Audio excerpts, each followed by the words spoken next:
Hello friends.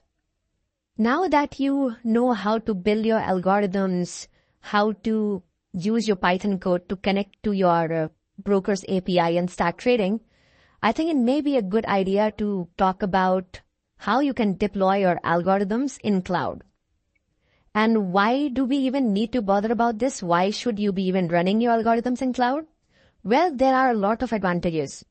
Firstly, cloud offers you faster and more reliable option of running your algos. Now, what do I mean by faster and more reliable? So if you are using your desktop or your PC to run your algorithms, it has to run for 8 hours or 9 hours, or if you're an FX trader, it may have to run for the whole day because markets are open 24 hours, right? So your system has to run continuously for a longer period of time, right? And there can be a lot of things that can go wrong. For example, there may be an unscheduled system or operating system upgrade, and most Windows users would know what I mean, yeah? When your system starts to boot because of some, upgrades that Windows has, right? So, and then your system will have to shut down. So if that happens, your connectivity gets disrupted and your algorithms goes kaput, right? So that's not good.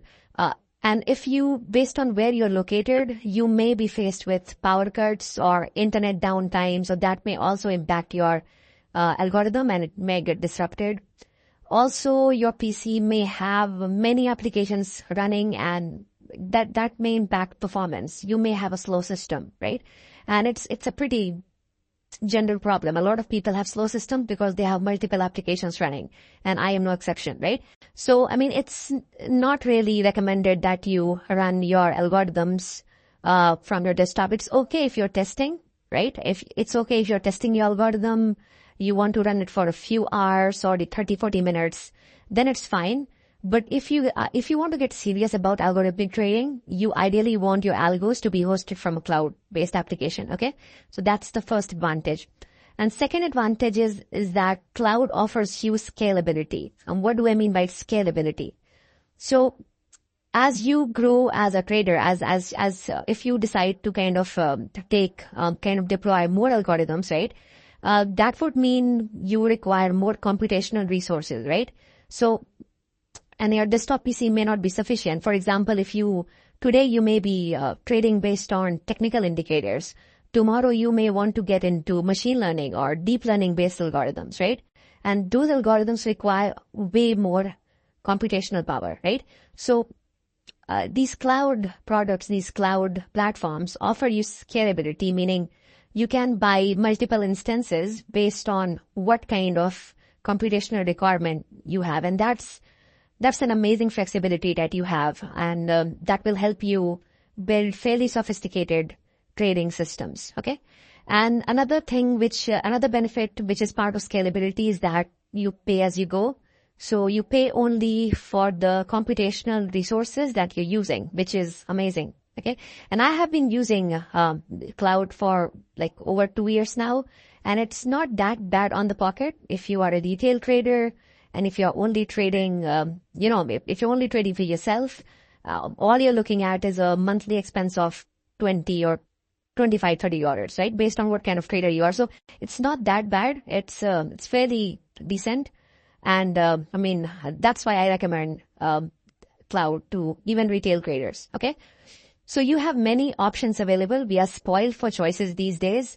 Most of the big, tech firms like Amazon, Google, and Microsoft have very excellent cloud offering, right? But for the purposes of this course, I will be using AWS because that's where my algos are and that's what I'm most comfortable with, right? You can't go wrong if you choose any of these, and you have multiple others. It's not just these three who have cloud-based products. You have multiple companies that have very competitive pricing and very nice products, right? But because I am most conversant with AWS, I'll be using AWS for the purposes of this course. So in the next lecture video, we'll build a machine in AWS based product, right? And then we'll run an algo and I'll show you how you can do that. So over to the next lecture video. Thanks a lot. Hello friends. So as discussed in the previous lecture video, we will now create our VPN using AWS Light Sail service. And we will create a Windows-based machine on the cloud. So actually, let me search for AWS Light Sail, and then you would see the results.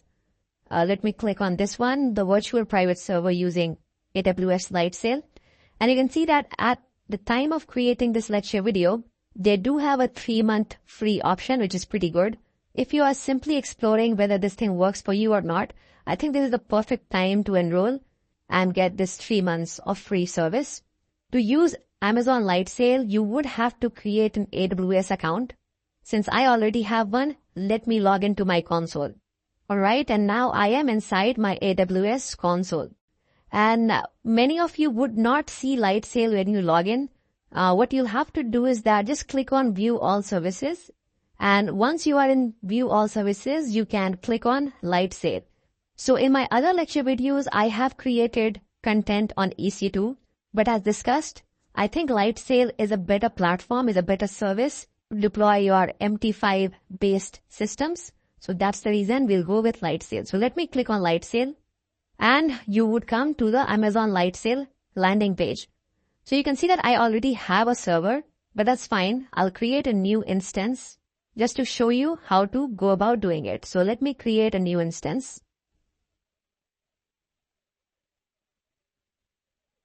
So now you have to pick whether you want a Linux or a Microsoft Windows-based system, as discussed.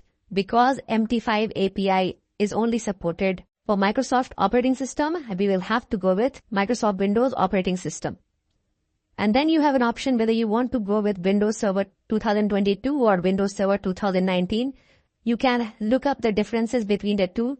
It's slightly more secure, but the flip side is that it takes in more memory. So in this lecture video, I'll show you Windows Server 2019 because I am more familiar with it. This has recently been launched. But I don't think there'll be any differences in setting up your instance, whether you go with 2019 or 2022. Alright, what else do we want here? Okay, nothing interesting here. Okay, so this is an important decision that you will have to make, which specific plan you want to go with. The most popular is $8 USD per month instance, and these are the configuration that you will get. You will get a 512 MB memory. Again, for all of us who are using powerful desktop computers, this would seem like a prehistoric configuration, but believe me, this will get the job done. If you are deploying a strategy that is not doing anything fancy or anything crazy, for example, you're not going with a lot of calculations or you don't require a lot of data, this configuration would do the job. So apart from 512 MB memory, you have 2 processing units, you have a 30 GB SSD storage, and you have up to 1 terabyte of transfer permitted. So the instance that you saw, that is a $8 USD based instance, and I have been able to deploy my strategy without any problem. However, let me tell you that this particular instance does give lag occasionally, although I've never been truly frustrated by it. But if you want a more powerful configuration, I would suggest go with this $20 USD plan. Because there is not much difference between $8 and $12 per month. This plan here starts to give you some really powerful cloud-based configuration. So I'll leave that to you. In this example, we'll go with the $8 USD plan. And then you can see that it does recommend that we go with the third option, but fine. For this demo, I'm fine with this $8 USD plan. Alright, and here you may want to give it a name. So let us call it MT5 server demo. I already have an MT5 server named instance. So let me name it something else because it's a demo video. Let me call it demo. Nothing else is required here. So let me now create an instance. And as you can see, it's fairly simple to create an instance. And you can see that it is configuring my MT5 server demo. It will take less than a minute to configure it. So let us wait till it gets configured. Right, so you can see that now from pending, the status has now changed to running. So we have our system ready, and these are all the options that you have with this particular system. You can manage it, you can stop it, you can reboot it, and you can delete it. So this is how you create an instance. In the next lecture video, we will connect to this instance and we'll start creating our trading environment. So I'll see you in the next lecture video. Thanks. Hello friends. So we will now connect to our cloud-based Windows machine. So there are a couple of options to connect. You can either choose this connect option, and this will give you a web-based UI wherein you can see your machine and do all the stuff. But I would not suggest doing that. So if you are working on a Windows machine, I suggest opening your remote desktop connection client. So let me click on this. And then here, you would have to give your computer name and the password. So to get your computer name and password, click on this and go to Manage. Alright, and as soon as you come to the Manage landing page, you can see that within the Connect tab, you would have your computer name. This is the address of your instance, so we would need this to put in here in your computer name option. And then we'll click on Connect. It will ask whether you trust this remote connection because this is the first time your local machine is connecting to this particular instance. So just confirm this. You can also opt for this option. Don't ask me again for connections to this computer. So let me do that and then click on Connect. So now you will see that it is asking for a username and password. And here you will see that you would be provided the username and password. By default, all the usernames are administrator because you have the admin privileges on this particular instance. So the username would be administrator.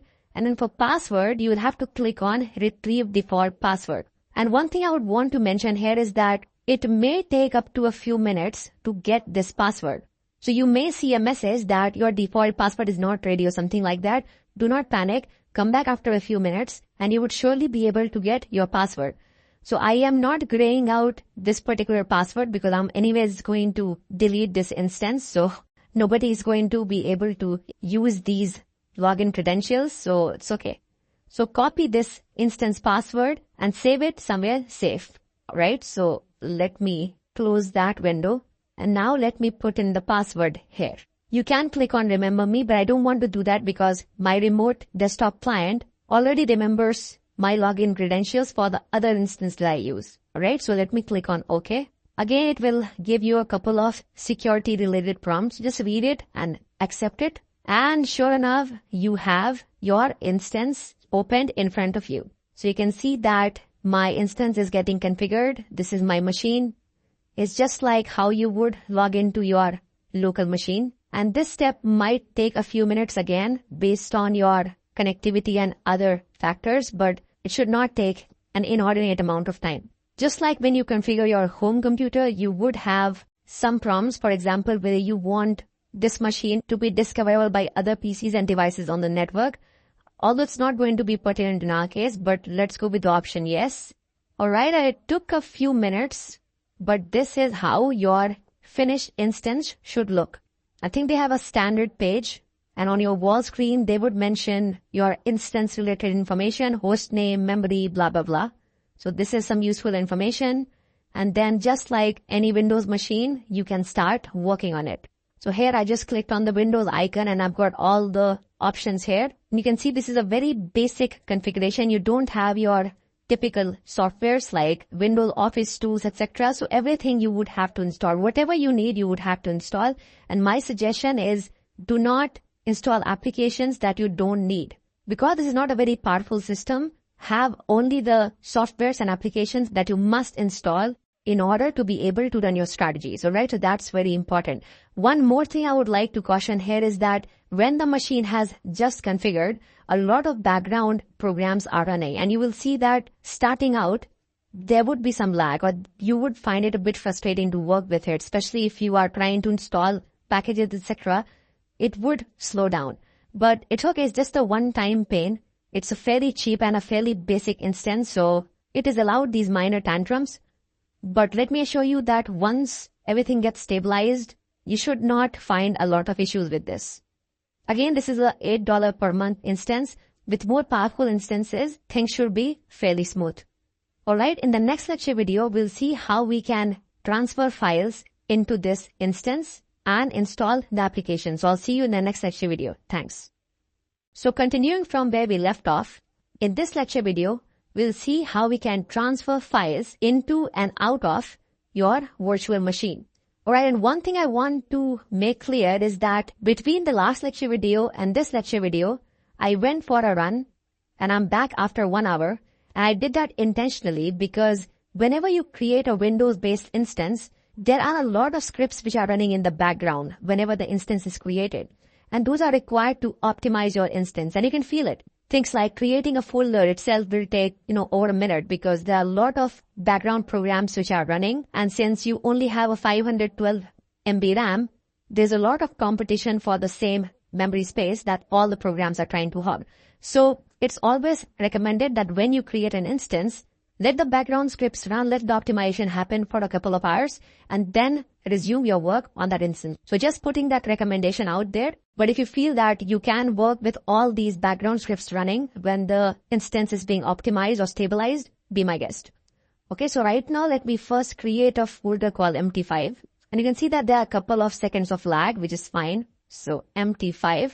And this is where we would store all MT5 related scripts and softwares. So how do we get the MT5 executable file which is required to install the terminal? Well, there are two options.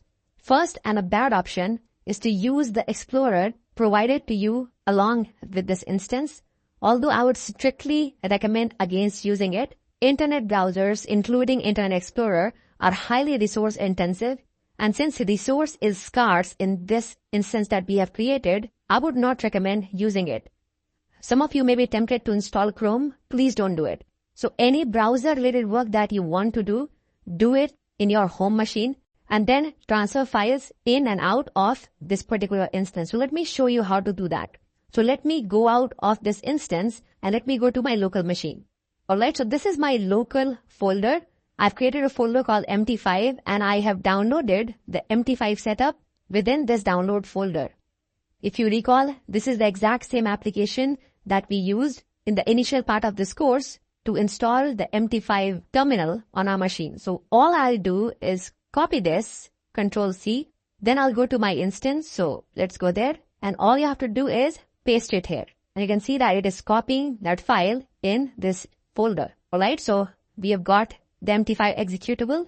Now let us double click on it and install MT5 terminal on our instance. Okay, next, it's pretty similar to how you install it on your local machine.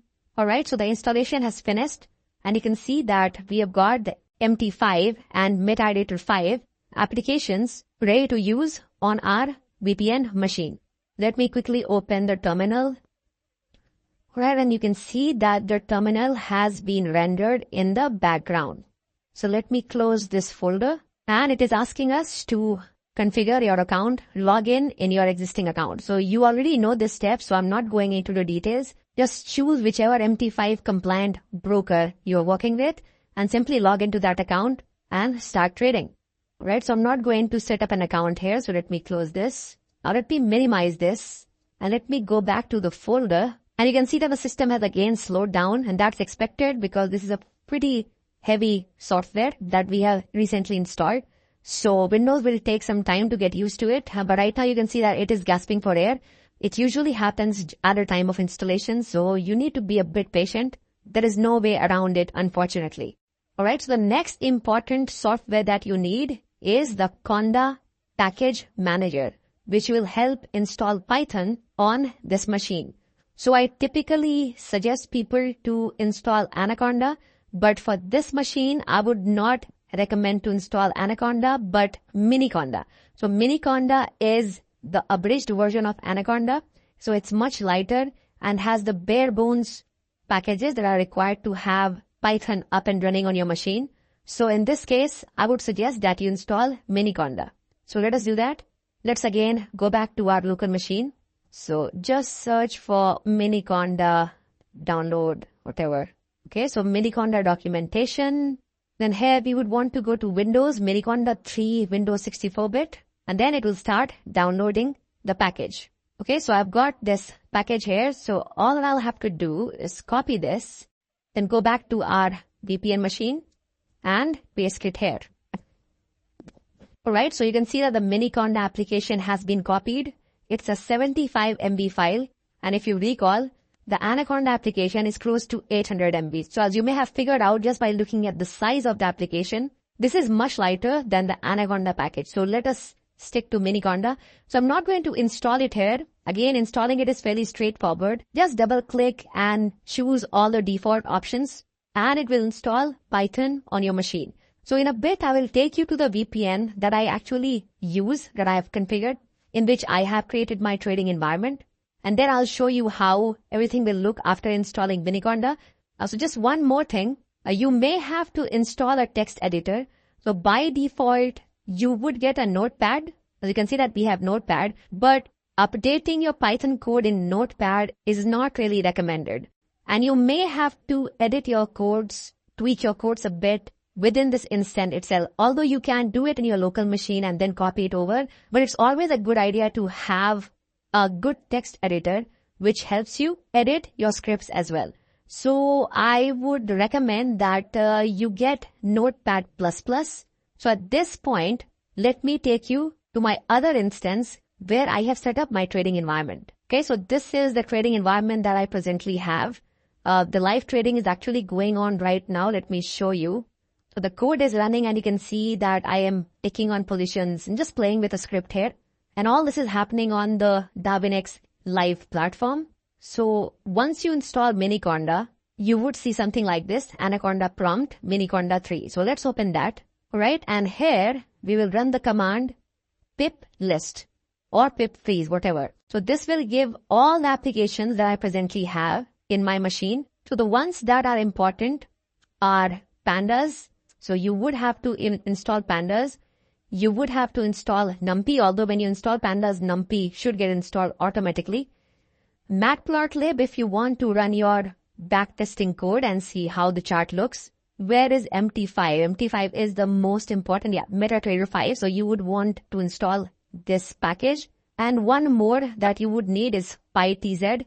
And we have discussed that we might need this application because the time zone of MetaTrader terminal is Eastern European time. So if you are not located in the same time zone, you may require PyTZ to convert your time zone to Eastern European time. All right. So these are the only Python applications that I have installed in my machine. I want to keep it as minimum as possible. I only install the application that I absolutely need for me to run my backtesting and actual strategies. Alright, so that's all I wanted to cover in this lecture video. Let me know if you have any questions. Thank you. Hello friends. So now you're all set. You have the required infrastructure to automate running of your strategy. So I'll just show you how I run a sample strategy. So this is the MT5 folder, which pretty much contains all the utility codes and the strategy code that we have discussed so far. So let me go into this MT5 folder. Alright, so I have the MACD support resistance strategy that we put together in the last section. And I have the parameters CSV file, the technical indicators, utility functions, the key file, everything that I need to run my strategy. And sometimes I do make changes to these codes. I know I have told you that if you want to make any changes, do it on your local drive and then copy over the file into the virtual machine. But making small edits is not that difficult. So for example, let me open the MACD support strat.py file. I already told you that I have installed Notepad++. That's one indulgence I recommend for this rather slim machine. We don't have a lot of RAM, but I wanted a decent editor to work on my code sometimes, and that's why I've installed Notepad++. So let me open this code in Notepad++. Alright, and this is the code. So one thing that you would have to change is the path. Please ensure that you put in the right path in the code. You would need to change the path to get your key file. You would need the path for the MT5 executable. And we saw that in the first section of this course. So make sure that you change all these paths. And any minor edits that you want, you can also do here. Just save the code and get done with it. And if you want to run the code, just open Miniconda prompt and run the code. So I would search for prompt and I've got this Miniconda prompt. Alright, so let me open that. Alright, so I need to navigate to this MT5 folder. So cd desktop, MT5 and then Python, MACD, whatever is the script name. MACD support strat.py. And I would run the code. And this would also print out anything you want to print out on the console. So you have a visual log to see what's going right and what's going wrong. And with Forex trading, you can use this method. So let's say, on Sunday evening, just run this code, make a few changes in your code so that it waits to run the actual strategy function till midnight Eastern European time. And then this will continue running till Friday midnight. So with Forex trading, we don't need to worry about intraday trading breaks. So this is a viable option. If you want to schedule running this code, you can also do that.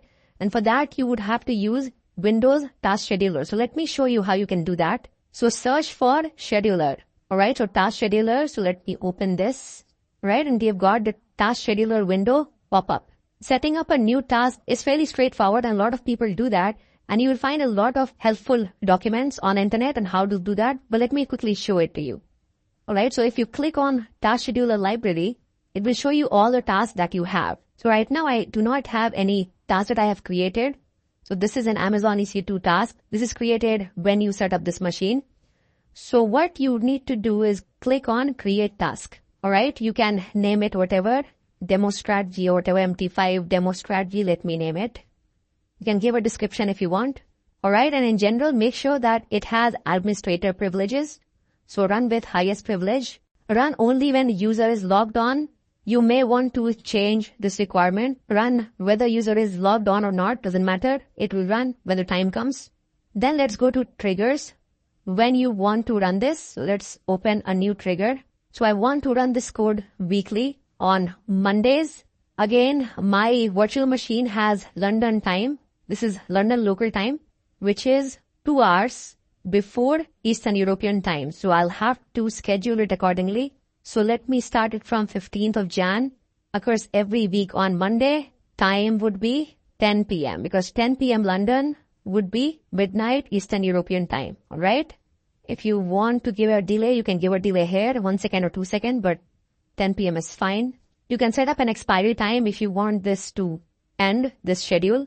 But right now it looks fine. So let me do an OK. Right? So this trigger is set up. Within actions, you will have to specify the path. So this is very important. A lot of people mess this up. So action is start the program. Alright, so we'll start a program. You'll have to give the path. Now here, the path would be path of your Python executable. So that's very important. So click on browse because Windows first has to run Python and only then it will be able to run the Python script. So where have we stored Python? I think this PC would be in the C drive. Users, administrator, miniconda3. I would guess the executable to be here, python.txt. Just check, yeah, this file. So give this path, open. Alright, so this is the Python executable. And then here you need to give the path to the folder where the Python script is. So this MT5. So let me click on here. Let me copy this. Let me paste it here. And here we'll have to give the name of the Python script. MACD support strat.py. Alright, control V. Let us check some other tabs. Condition. Start a task only if the computer is idle for, again, I leave that to you if you want to have some computer idle condition in there as well. This is about AC power and all. So I would leave everything as it is here. Right, and then in settings, I don't want to stop the task if it runs longer than 3 days because it is supposed to run longer than 3 days. So make sure you uncheck this option and then just see whatever else you require it to have. Alright. So I'll do an OK. It will ask you for your password. So put in your password. OK. Alright. So now you see that I have this task scheduled to run 10 p.m. every Monday of every week starting 15 Jan 2024. Alright, and when you would open this task scheduler, it would tell you if there is any problem. So when you click on task scheduler, you will see MT5 demo here. You click on that and then it will tell you whatever is the problem. If you want, you can manually run this or end this or delete it by clicking this here. So I leave that to you, what you want to do. Just one challenge that you're going to have with this is that you'll not be able to see the log because the way we have implemented the code, we are not storing the log, but printing it out. But it's very easy to add a few lines of code within your Python code such that it outputs all the log that is supposed to go on the console into a text file, which you can very easily read. So I leave that to you. It's very simple. Do some research and see how you can add a few lines of code within a Python script such that it redirects all the log which was supposed to be printed out on the console into a text file which you can read.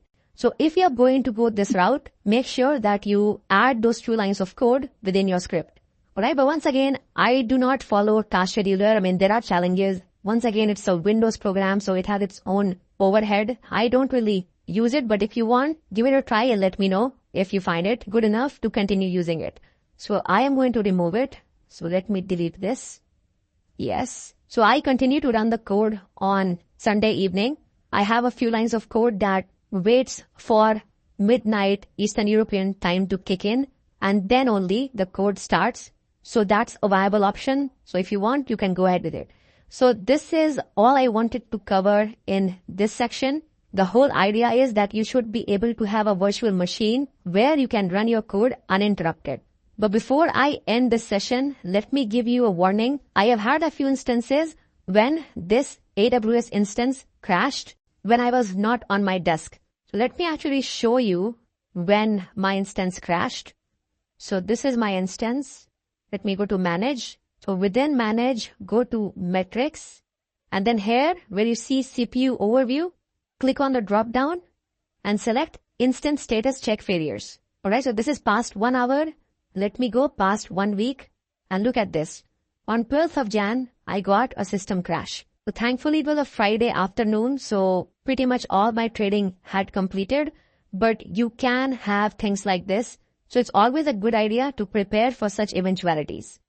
So that has happened twice in the past 4 months since I have been testing this AWS Lightsail instance. So it's not that it is completely fail-proof. It does fail, but again, the failure is rare and it doesn't happen very frequently. But if it happens, you need to prepare how you're going to deal with such kind of infrastructure issues. So that's all I wanted to cover. Let me know if you have any questions and I'll be more than happy to answer. Thanks a lot.